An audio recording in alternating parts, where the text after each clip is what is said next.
रोंगटे खड़े कर देने वाली घटना 7 मार्च 1629 ईस्वी की बात है।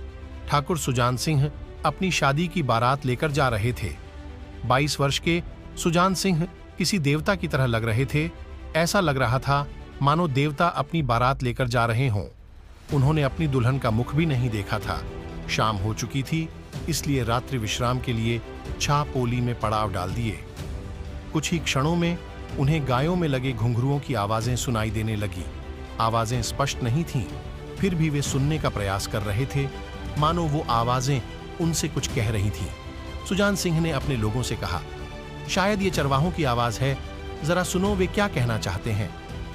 गुप्तचरों ने सूचना दी कि युवराज, ये लोग कह रहे हैं कि कोई फौज देवड़े पर आई है। वे चौंक पड़े। कैसी फौज? किसकी फौज? किस मंदिर पे आई है?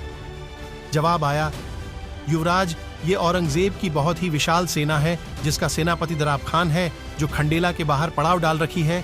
कल खंडेला स्थित श्री कृष्ण मंदिर को तोड़ दिया जाएगा। निर्णय हो चुका था। एक ही पल में सब कुछ बदल गया। शादी के खुशनुमा चेहरे अचानक सख्त हो चुके थे। कोमल शरीर वज्र के समान कठोर हो चुका था।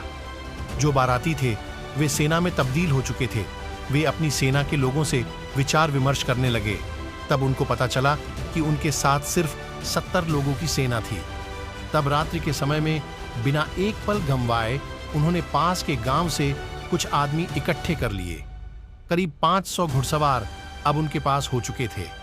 अचानक उन्हें अपनी पत्नी की याद आई, जिसका मुख भी वे नहीं देख पाए थे, जो डोली में बैठी हुई थी। क्या बीतेगी उस पे, जिसने अपनी लाल जोड़े भी ठीक से नहीं देखी हो।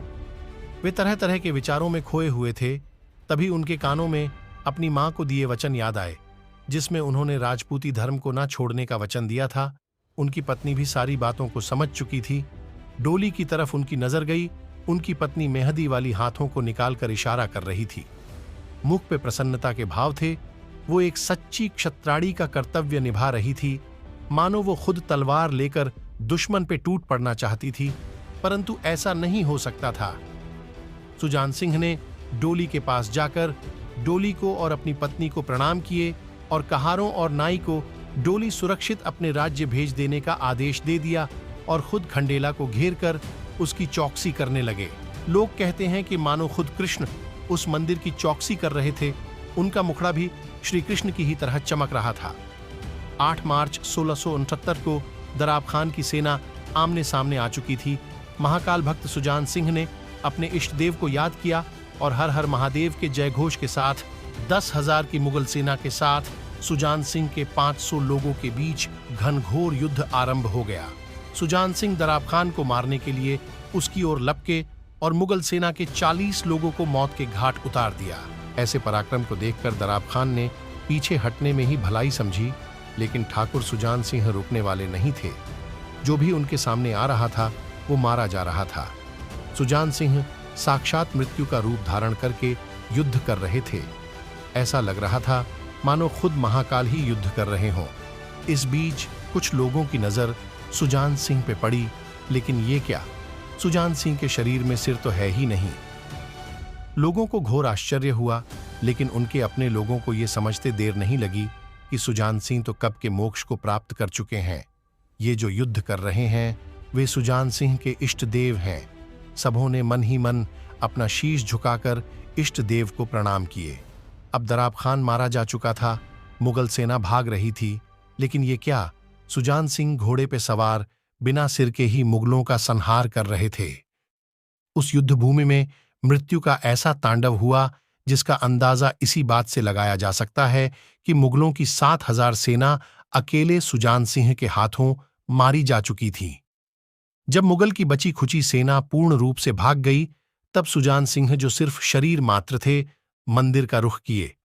इतिहासकार कहते हैं कि देखने वालों को सुजान के शरीर से दिव्य प्रकाश का तेज निकलता दिख था। एक अजीब चकित करने वाला प्रकाश निकल रहा था, जिसमें सूर्य की रोशनी भी मंद पड़ रही थी। ये देखकर उनके अपने लोग भी घबरा गए थे और सब ने एक साथ श्री कृष्ण की स्तुति करने लगे। घोड़े से नीचे उतरने के बाद सुजान सिंह का शरीर मंदिर की प्रतिमा के सामने जाकर लुढ़क गया और एक शूरवीर योद्धा का अंत हो गया। मां भारती के इस शूरवीर योद्धा को कोटि कोटि नमन। अंत में आशा करता हूं कि यह वीडियो आपको पसंद आया होगा और आपको हमारे द्वारा इस वीडियो में प्रदान की गई अमूल्य जानकारी फायदेमंद साबित हुई होगी। अगर इस वीडियो के द्वारा आपको किसी भी प्रकार की जानकारी पसंद आई हो तो इस वीडियो को अपने मित्रों व परिजनों के साथ फेसबुक पर साझा अवश्य करें और हमारे चैनल को सब्सक्राइब कर लें।